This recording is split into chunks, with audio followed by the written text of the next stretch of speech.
rutan ya yang diatur oleh Kemenkum. Mas, apakah surat keputusan terkait pemberian rehabilitasi itu belum diterima oleh pihak KPK? Apa karena memang kasusnya itu belum inkrah atau memang KPK tidak mendapatkan informasi? Kami belum mendapatkan informasi itu ya. Jadi memang dalam perkara ini kalau kita melihat ya ada dua dimensi ya.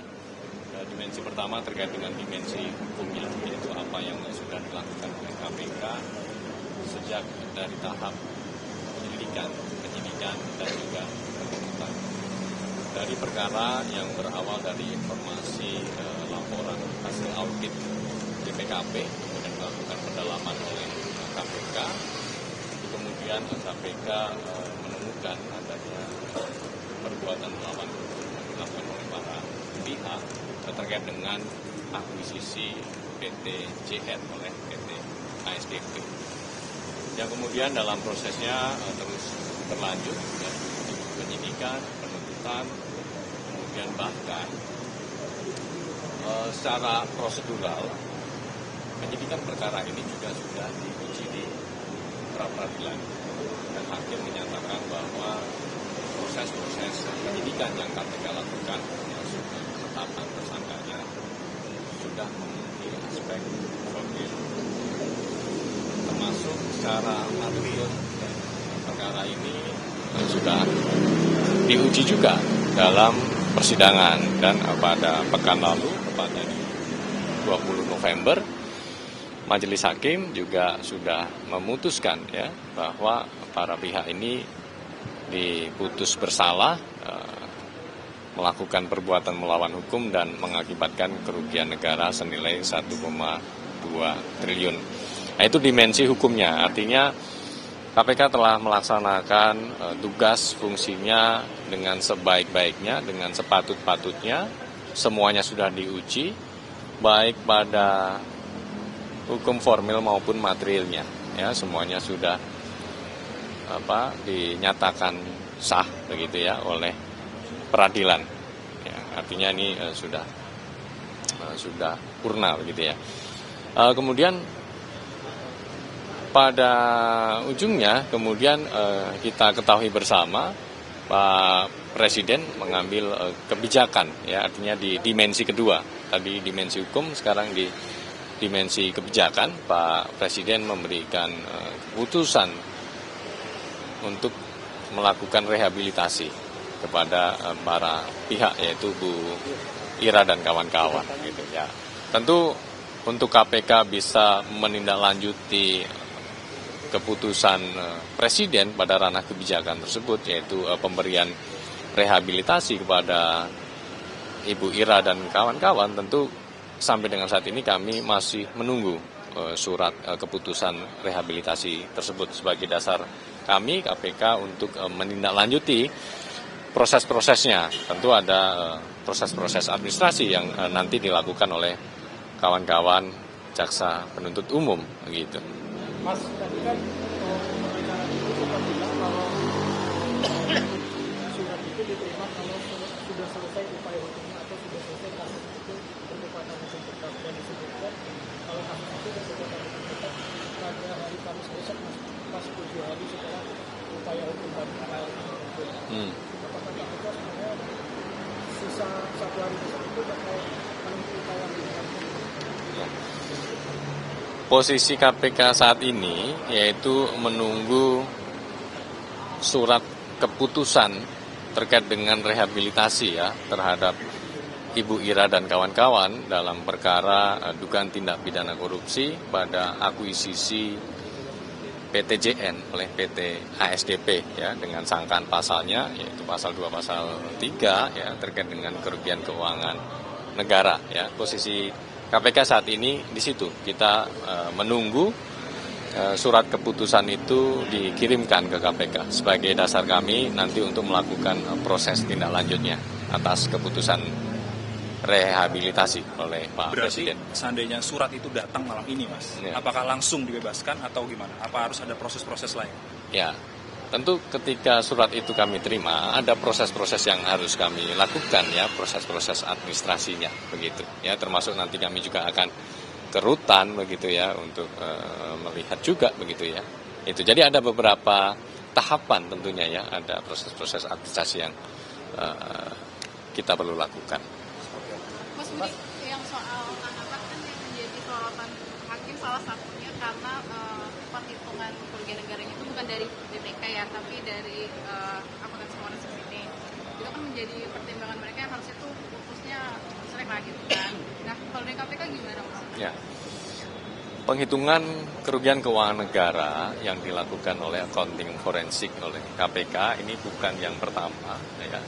Beberapa perkara sebelumnya juga tim AF ya, accounting forensik KPK beberapa kali melakukan penghitungan kerugian keuangan negara dan itu juga diterima oleh majelis hakim.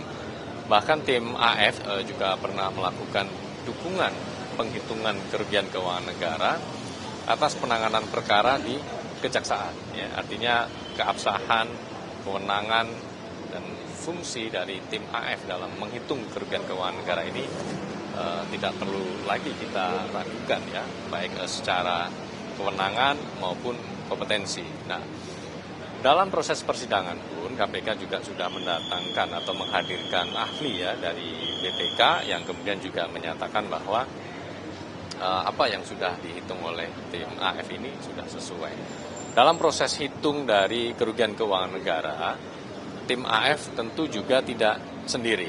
Artinya KPK selalu melibatkan para ahli, tidak hanya ahli di sektor keuangan negara, tidak hanya ahli soal teknik perkapalan, karena ini objek yang dihitung adalah kapal, tapi juga para ahli di sektor korporasi ya, karena akuisisi ini tidak hanya soal akuisisi atas aset kapal saja, tapi lengkap ya, utuh satu perusahaan. Sehingga sebagaimana kita pahami bersama ya, dan sudah kami jelaskan juga sebelumnya bahwa ini akuisisi secara keseluruhan, sehingga termasuk selain aset juga atas kewajiban atau hutang-hutang yang masih melekat, yang masih menjadi tanggungan PTJN. Itu juga termasuk menjadi hal yang diakuisisi oleh PT ASDP. Artinya apa? Maka atas tunggakan PTJN tersebut, maka kemudian juga menjadi tanggungan dari PT ASDP. Ya.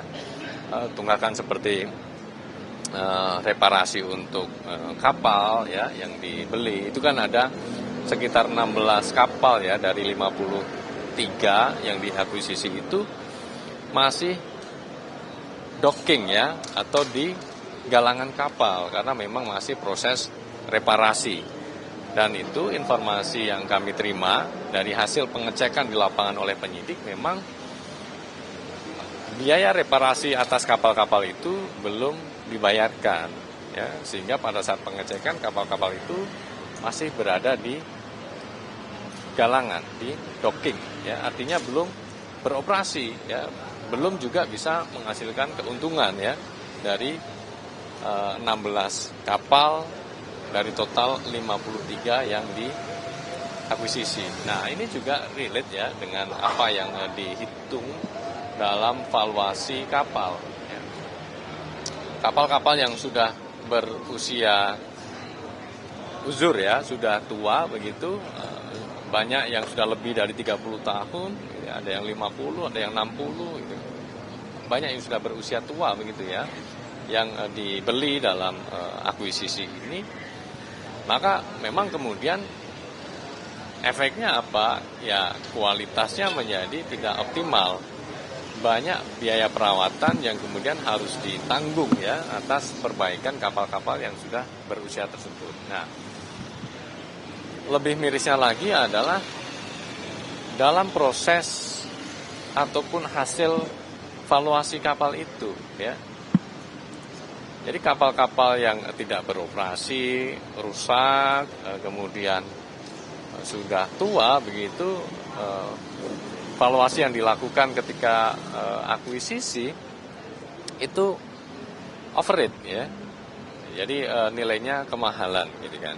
Bahkan ada juga kapal-kapal yang hanya bodinya, tidak ada mesinnya, gitu ya.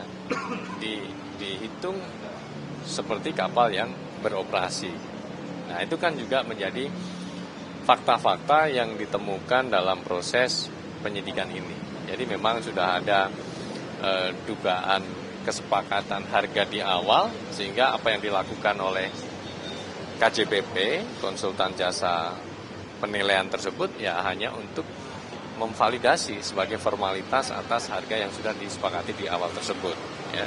Bahkan di konstruksi awalnya kita juga ketahui dari fakta-fakta yang juga sudah muncul di persidangan, bahwa ada peraturan yang sengaja diubah ya supaya kerjasama akuisisi antara PT JN dengan PT ASDP ini bisa dilakukan ya dengan melakukan akuisisi atas kapal yang sudah berusia tua tersebut.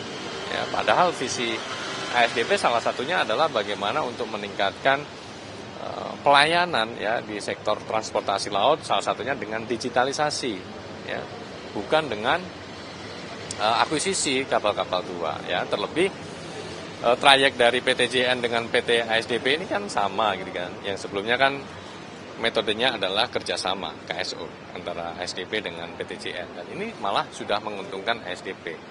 Tapi mengapa kemudian dilakukan akuisisi? Di mana dalam fakta persidangan yang teman-teman juga ikuti, bahwa ada jajaran direksi, komisaris yang tidak setuju juga ya dengan proses akuisisi tersebut ya, namun tetap dilanjutkan. Bahkan sudah ada semacam alert ya dari manajemen resikonya, bahwa proses akuisisi ini beresiko gitu kan, karena kondisi keuangan dari PT JN tidak sehat ya. Dari valuasi aset, valuasi perusahaan secara keseluruhan ya, termasuk kewajiban atau hutang yang kemudian menjadi tanggungan atau harus digendong oleh ASDP gitu. Mas, ini kan ada satu tersangka lagi kan yang masih jalan nih, perkara kan masih jalan. Dengan adanya keputusan rehabilitasi ini, pengaruh nggak ke jalannya kasus ini? Sampai saat ini penyidikan masih berjalan ya, jadi nanti kita tunggu update-nya seperti apa, perkembangannya seperti apa. Namun yang pasti sampai saat ini atas pemilik PT JN sebelumnya ya, saudara AC gitu kan, penyidikannya masih berproses dan status yang bersangkutan masih tersangka. Berarti nggak ada pengaruh ya Mas? Sampai saat ini penyidikannya masih berprogres. Kalau nanti setelah surat itu turun begitu, Ya. apakah tidak terdakwa itu tidak bersangkutan lagi dari proses yang berlangsung? Ya, kita tunggu itu. Kita tunggu nanti surat rehabilitasinya seperti apa ya. Termasuk pertimbangan dari MA ya, itu seperti apa, itu juga nanti tentu kami akan pelajari begitu ya, dari surat itu penjelasannya, lampirannya begitu, nanti kita akan pelajari. Kuasa hukum dari Puspa Dewi meyakini KPK tidak akan mengajukan banding, Mas. Nah itu kalau dari KPK sendiri seperti apa sih? Ya ini kan masih dalam masa pikir-pikir ya, 7 hari pasca putusan begitu ya, ini masih dalam masa pikir-pikir. Kasus yang lain boleh Mas tanya Mas, mengenai perpanjangan penahanan dari Gubernur Riau gimana Mas? Ya pasca kegiatan tertangkap tangan dalam perkara Riau, kan kemudian para pihak yang ditetapkan sebagai tersangka dilakukan penahanan gitu ya, 20 hari pertama. Jika memang sudah habis masa penahanan pertama, nanti akan diperpanjang karena memang proses penyidikannya masih terus berjalan. Tim juga secara maraton melakukan penggeledahan di sejumlah lokasi di Riau. Penyidik mengamankan sejumlah dokumen maupun barang bukti elektronik yang tentu nanti akan diekstrak dalam proses penyidikan ini ya, untuk membantu mencari petunjuk-petunjuk guna melengkapi bukti-bukti yang sudah dikumpulkan oleh penyidik pada saat kegiatan tertangkap tangan tersebut. Termasuk mungkin akan kembali diperiksanya si FDR sebagai penerima uang dan juga yang mengumpulkan uang ke UKT. Semua kemungkinan itu terbuka, tentu nanti penyidik akan melakukan permintaan keterangan pemeriksaan terhadap para pihak yang diduga mengetahui ya terkait dengan konstruksi perkara ini, sehingga nanti setiap informasi ataupun keterangan yang diberikan, yang disampaikan oleh saksi yang diperiksa oleh penyidik nanti dapat membantu dalam proses penyidikan perkara ini. Mas, yang kasus OTT Medan yang Topan Ginting, informasi itu uang yang disita KPK 2,5 miliar kalau nggak salah, itu nggak masuk dakwaan. Nanti kami akan cek ya di dakwanya seperti apa, karena nanti kan persidangan juga bersifat terbuka ya, masyarakat bisa ikut memantau, mengawasi fakta-fakta apa saja yang muncul dalam setiap persidangan tersebut ya. Sebelumnya kan persidangan untuk para pihak pemberi ya, kemudian ini juga sudah dijadwalkan ya untuk sudah pembacaan dakwaan ya, yang untuk pihak penerima ya, nanti kami akan cek. Termasuk pemanggilan terhadap Gubernur Sumatera Utara di persidangan mungkin?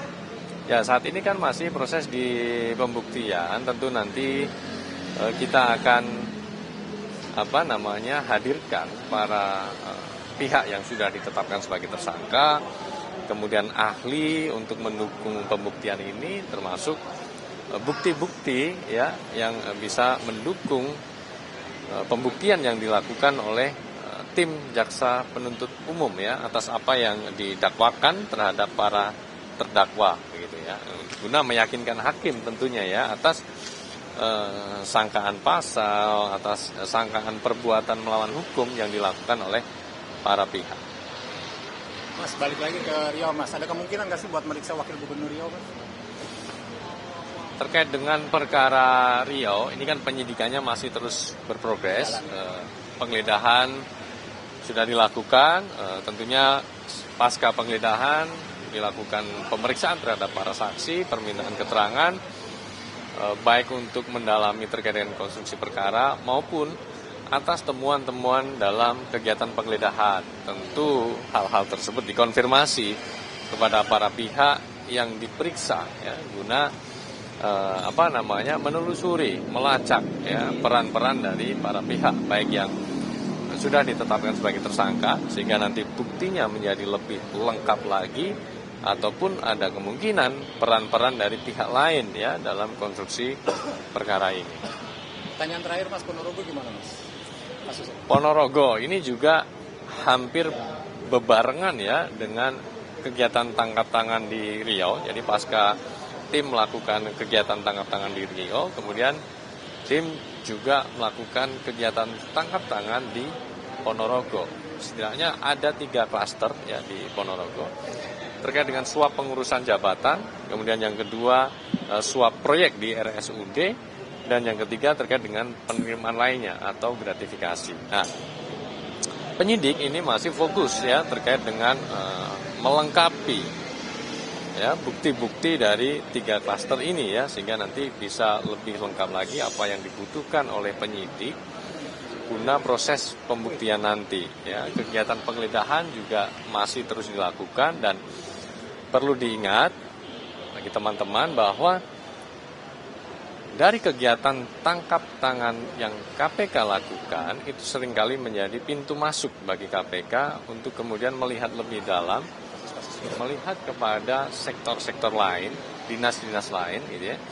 Apakah modus tindak pidana korupsi serupa ataupun modus-modus lainnya itu juga terjadi di sana ya, sehingga nanti tim akan terus melacak, menelusuri ya apakah praktik-praktik korupsi itu juga terjadi atau dilakukan ya oleh para oknum di daerah tersebut. Nah, yang tidak kalah penting tentunya adalah bagaimana upaya pencegahan ya yang kemudian penting untuk dilakukan oleh KPK. Apalagi di Riau ini kali keempat KPK melakukan penegakan hukum ya atas tindak pidana korupsi yang terjadi di Riau, bahkan dengan berbagai modus yang berbeda ya. Artinya apa? Permasalahan ini cukup kompleks ya, karena modus-modusnya beragam ya. KPK melalui fungsi koordinasi supervisi berkomitmen untuk terus melakukan pendampingan sekaligus pengawasan kepada seluruh pemerintah daerah, baik provinsi, kota, kabupaten, termasuk kepada pemerintah Provinsi Riau dan juga pemerintah Kabupaten Ponorogo pasca dilakukannya kegiatan tertangkap tangan. Harapannya adalah kita bisa sama-sama melakukan pembenahan tata kelola, melakukan perbaikan sistem supaya korupsi-korupsi yang pernah terjadi ini di masa depan tidak kembali terulang. Termasuk misalnya di Ponorogo terkait dengan pengurusan jabatan. Ya, artinya memang manajemen ASN baik rotasi, mutasi, promosi itu juga seringkali menjadi celah-celah yang dimanfaatkan oleh para oknum untuk melakukan modus-modus tindak pidana korupsi, ya. Ada yang modusnya pemerasan, modusnya suap jabatan ataupun gratifikasi, ya. Nah, ini beragam, ya. Oleh karena itu KPK juga mengajak kawan-kawan media untuk juga terus memantau perkembangan dari setiap penanganan perkara yang KPK lakukan. Tidak hanya perkara-perkara di kementerian lembaga, di skup nasional, tapi juga perkara-perkara di daerah, di pemerintah daerah. Karena itu juga bersinggungan langsung, ya, dengan masyarakat. Karena korupsi ini tentu mencederai kualitas pelayanan publik, mencederai kualitas pembangunan nasional. Terima kasih. Thank you, Mas Budi. CNW Banten, Pak Wel. Tim masih di lapangan, masih melakukan penggeledahan, melakukan akan update apa saja yang diamankan dan disita, di antaranya